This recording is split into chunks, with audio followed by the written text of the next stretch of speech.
Lord, we thank you very much for all the blessings you bring to us, and we ask you to be with us always, especially tonight as we celebrate the Christmas party of the Council of Presbytery, that it be successful, and we ask you to keep us good health, happiness, and most of all, thanksgiving to you that you are always with us.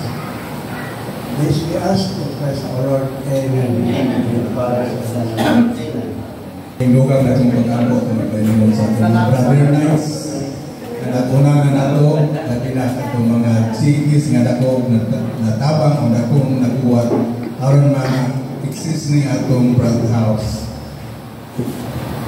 Prayer po na pamanisyon ng Father Martin G. McGivney. Blessed. God our Father, protector of the poor, and defender of the widow and orphan, you called your blessed Father Michael G. McGivney to an apostle of Christian family life and to lead the young to the generous service of their neighbor. Through the example of his life and virtue, we may follow your Son Jesus Christ more closely, fulfilling his commandments of charity and building up his body, which is the church.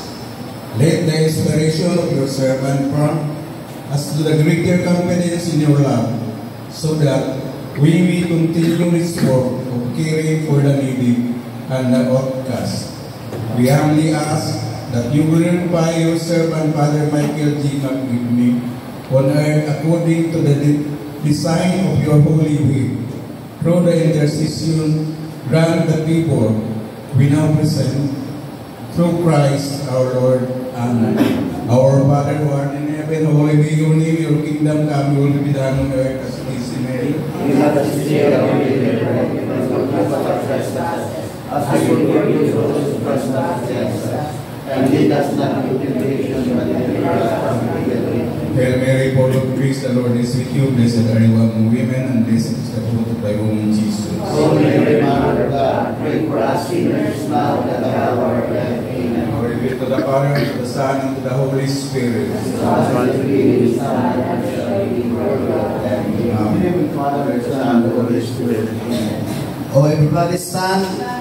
We will sing the national anthem.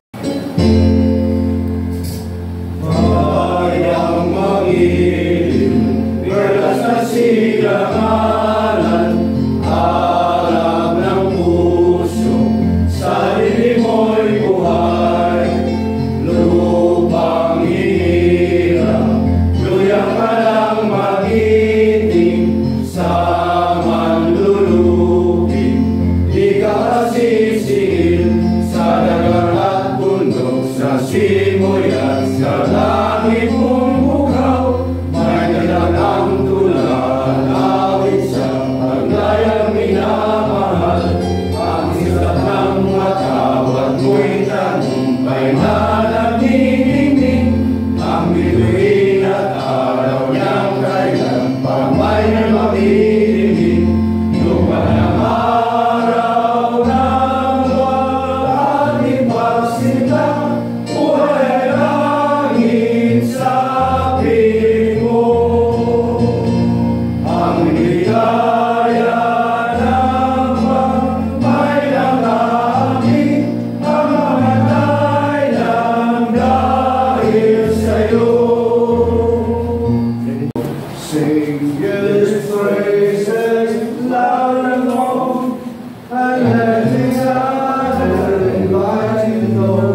ladies na karon ng mga sisters.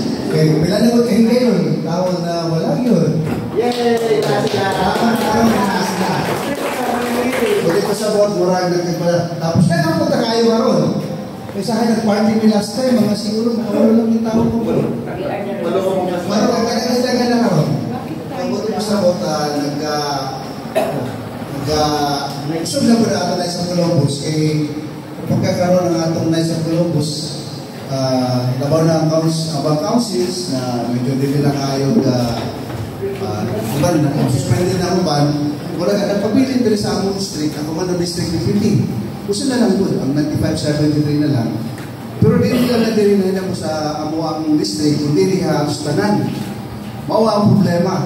Kung saan lang pagpadasig na balik na po ng atong mga members na mo appeal sa mga activities, mao na nag-meeting atong the other week ang mga district activities, naghimong plano kung saan na mabalik na po ng atong mga members. Kay dili lang dahil kita ang among district lang, district 8 man ko, Ilo 8.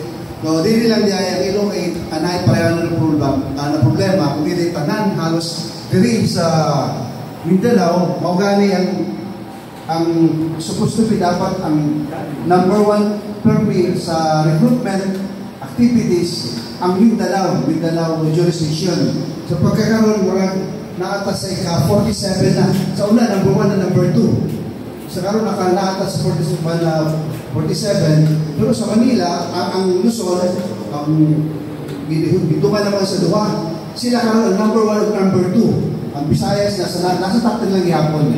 Pero tao ng Mindanao, layo kayo sa tanan, 43. Sabot lang kung sa'yo mahabol pa naman kay ang quota karoon is sa recruitment, kinahanglan napatay kulang na mga 8,000 na recruitment tibuok sa Mindanao. So mga na siguro magdasig mo karoon padasig na mo karoon daghan na activity sa pagkaipon para madala na po balik dugangan na ang mga proceed. So namin mga ginapakanon mga plano na para sa simbahan karon usa na ganin ako ang naamay sa magpakaon sa tawagan feeding di man na part ano ba lang tawagan feeding program sa mga indigent, pero kana po sila kay number 1 po na kay supposed to be dapat ang mga batanon from 6 to 17 years old mo na ang tawag nito member na supposed to be sila, ma-recruit na sila sa atong ginatawag na Columbian Squires. Before Columbian Squires, after Columbian Squires, pwede na lang sila ma-recruit as a Knights of Columbus. So mo nang kinanan, mga bata pa, gusto na sila daan, kasi sila ang ma-feature kay sa tinuod lang karon no?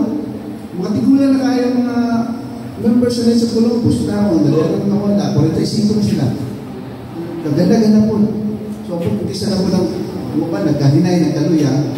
So, mauna ako, padasigo na mo sa itong mga bago ng mga generations para magkusog na po na mo na sa Columbus. Na we invite everybody na mo join sa Night of Columbus. O karon itong ihatag ng brother Ade kung sa po iyang ikasote. Yung gabi sa tanan. Ayong gabi.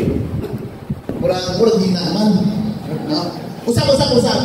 Merry Christmas! Happy New Year! Okay, kusog-kusog gamay ba? Kusog-kusog gamay. Takwaw na daw kay GK ang pag-hosting kay ang ihatag daw kay GK mao ang welcome address para sa atong okasyon. GK, at alisa sa mainit na welcome address. Hindi ko ang GK ko may work. Puro intruntong niya. Ano ko, ako ang MC. GK ba nga? Dapat di mo welcome address. Okay, welcome everybody and good night. And good evening. Sige, ang Christmas is coming. So, we are very happy and we recognize the wife of our former DD, former Granites, Sister Babes, Sister Elma, and some other brothers, Sister Delia, the wife of Brother Ricky, Sis Jinky, Sarah, wife of Brother John, and the wife of Bernard, Sister Joy, Joanne. Sorry. Oh, we are very happy. Kining Brad House, kung wala si Brad Bert, sila Brad Bumbong, sila Brad Alex, di ko ni mahimo kung wala sila. So, happy yun nga ni Ata dire. Kay sa gusulti ni Brad Bumbong na murag tulo ka pansilan ang naay paternal house. Sa Timog, Pilipinas. Sumao nga, nag-invite me sa mga young ones, gentlemen na mujuin sa Night of Columbus. Oh. And we also recognize our brother Leo na very active with this sport. Oh, lahat na nandiyan siya. Kahit anong sabihin mo sa kanya, they are very willing to help our council. Andito rin si John na willing sa tanang mga lihok sa Night of Columbus. Kaya number 1 sa ako na. The first star. Oh, number 1 star. First Star Council Award. Brad John Soledad. And on December 15, sponsor po sa feeding program to the children. Hindi lang anong tawag ito? Dili lang feeding program, hindi. May mga magic pa. Jollibee ang ginawa niya.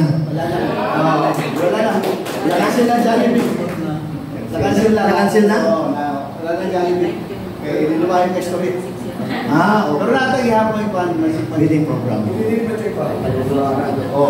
So, sa December 16, unag yun ang Night of Columbus sa painit sa Misa Regalio.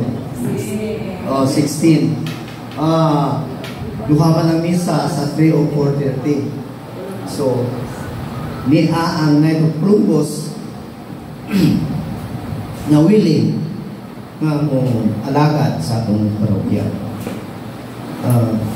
So, pamayuban. December 20, choir of Night of Columbus. 3 and 4:30. So, akong iawang ang tanan na mo participate, mo join sa atong choir kay ato mapuning kalipay sa Pasko. Sabay kasulti na ako. Kundi welcome everybody to the party, Christmas party. Okay, daghang salamat, J.K. Bal. Sa sunod, mga yun na itong Christmas message, isa na itong mag-i-implementan kina ni Brad Bal. Ang awa itong First Council Awardee. Ang atong pinaka-basis ng gagrandag, multiple na kundi nga naghihigayon, hindi kita gana itong si Brad John Soledad. Christmas message na ito. Linggo na po kaya si Padugay magtindog. Okay, after all these years, ang kamilang nag-umpisa ng nights diri sa Magkagulan. Charter members, gamay lang tayo. Ang listahan niya, daga na nangawala. And we still try to recruit mga people na Catholics. Live through your religion. Nagkinahanglan doon nga kay especially nowadays ang mga tao wala na ginaimo kung cellphone katabang na sila na mag-join ng nights para ang Catholic life nila with going on. Anyway, ang ako kawat, dugay-dugay na po na ang panginig kamutan ng football na magkaroon tayo kawan po karoon panahon na tanan nato activities ngayon mga people sa housing. Isa pang project ako ginahimo sa Christmas Eve 24, ipa na ko nga bata ba? mga 100 ka bata, naikasgift sila. Yes! Kita nilang the spirit of Christmas is for children. Para enjoy ang kabata during this Christmas time. Lalo na kanang video, not everybody is happy. Kaya isok ko na panahon. Whatever we can do to help them, we try to do. Okay?